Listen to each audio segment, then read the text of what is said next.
Você é quem quer saber. Eu amo, quer saber. Eu amo, quer saber. Eu amo você. Eu peço a todos que ocupem seus lugares e, a partir deste momento, que mantenham seus telefones celulares desligados ou no modo silencioso.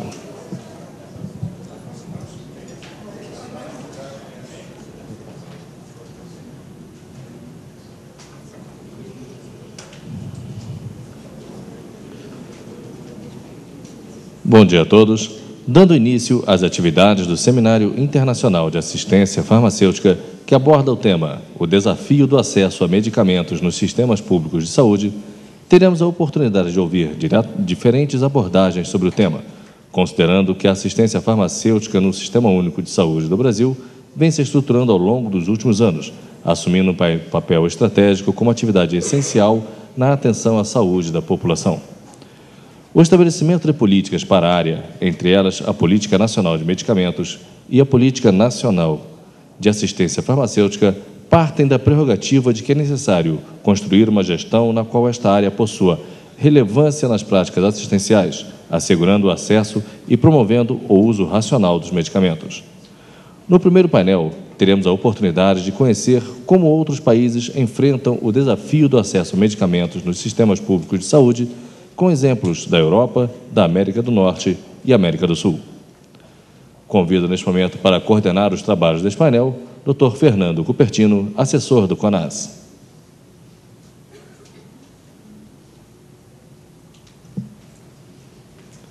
Como painelistas nesta sessão, convidamos Dr. Jean-Claude Santonge, de Quebec, no Canadá, para tomar lugar à mesa.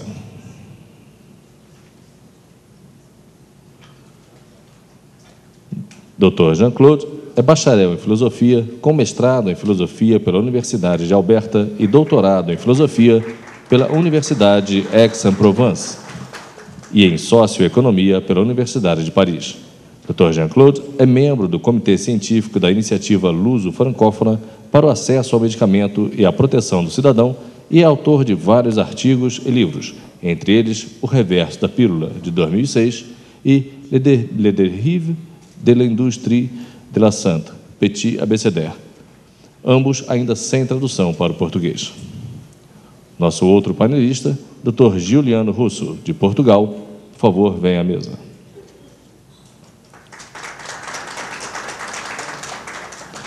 Dr. Giuliano Russo possui mestrado em Economia da Saúde pela Universidade de York e doutorado em Saúde Pública pela London School of Hygiene and Tropical Medicine, do Reino Unido. Atua nas áreas de planejamento e financiamento da saúde em países em desenvolvimento, regulação de preço dos medicamentos, avaliação de custo-efetividade, plano de investimento no setor saúde, com várias publicações sobre acesso a medicamentos. Nosso outro panelista, Dr. Carlos Alberto Vassalo, por favor, venha à mesa.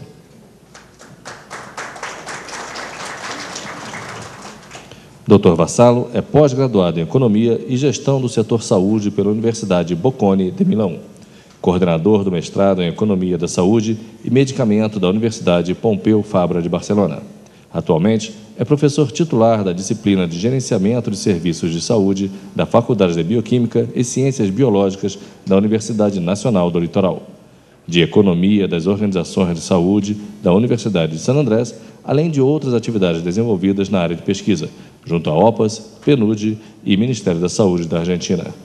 Entre suas publicações, destacamos o livro A Demanda e o Acesso aos Medicamentos, o caso Cipro-Antrax como desencadeador do debate internacional, e inúmeras participações em palestras e eventos na área da saúde e também sobre medicamentos. Para conduzir os trabalhos, tem a palavra o Dr. Fernando Cupertino.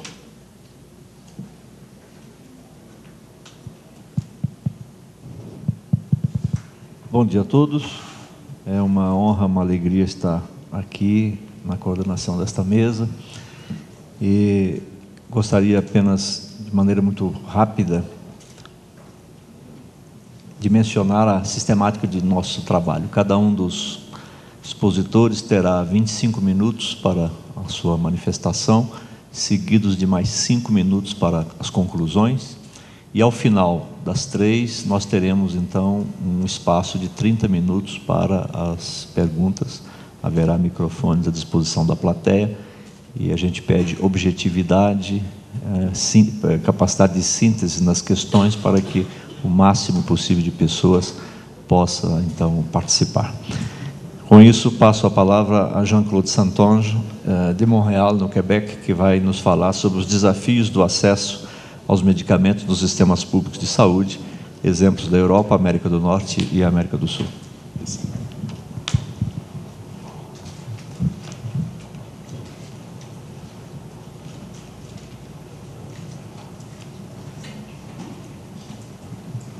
Bonjour, je m'excuse de ne pas pouvoir m'adresser à vous dans la merveilleuse langue de Camoèche, qui est très primaire pour moi, ou enfin dont ma connaissance est très primaire.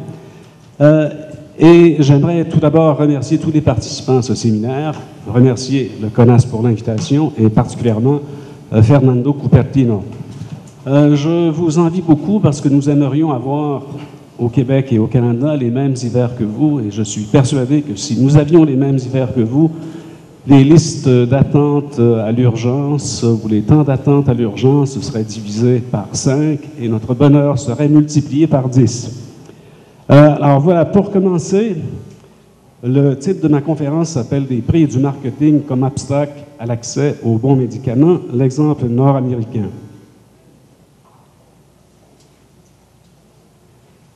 Bon, tout d'abord, l'escalade des coûts, la tendance à prescrire des nouveautés qui ne sont pas plus efficaces que les anciens traitements et le marketing agressif de l'industrie sont 3 des obstacles à l'accès aux bons médicaments et à la prescription rationnelle.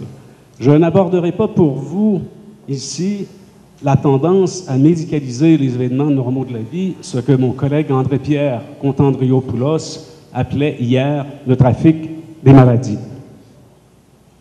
Un sondage qui a été réalisé aux États-Unis en 2005 montrait que 25% des patients qui disposent d'une assurance et que 51% de ceux qui n'étaient pas assurés affirmaient qu'eux ou un membre de leur famille avait dû couper une pilule, renoncer à remplir une ordonnance ou sauter un traitement à cause des coûts.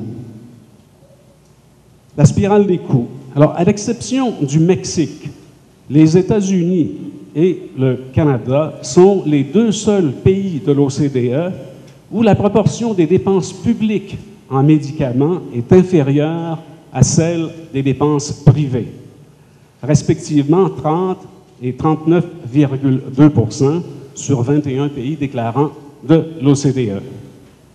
Au Canada, les dépenses publiques varient considérablement d'une province à l'autre, comme vous pouvez le voir sur le tableau, c'est-à-dire de 26% à 44%, et les dépenses personnelles, ce qu'on appelle le out of pocket en anglais, les dépenses personnelles représentent 31,2% du total des dépenses en médicaments.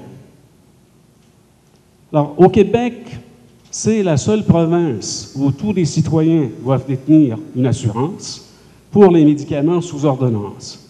Et le programme public couvre en général les bénéficiaires qui sont financièrement démunis et ou les personnes âgées de 65 ans et plus. Alors, depuis quelques années, les primes dans ces 2 secteurs ont grimpé de façon absolument faramineuse, ont monté en flèche. Alors, comme vous le voyez dans le tableau suivant, dans le graphique suivant, ce graphique résume l'évolution des dépenses entre 1975 et 2006. Dans la colonne de gauche, c'est l'augmentation des dépenses en médicaments et dans celle de droite, vous avez l'augmentation des dépenses pour les hôpitaux et les médecins. En quelques années, les dépenses pour les médicaments ont été multipliées par 2250, alors que les dépenses pour les hôpitaux et les médecins ont connu une augmentation de 763%. Autrement dit, les dépenses en médicaments ont évolué à un rythme qui est 3 fois plus rapide que les dépenses pour les hôpitaux et les médecins. Les médicaments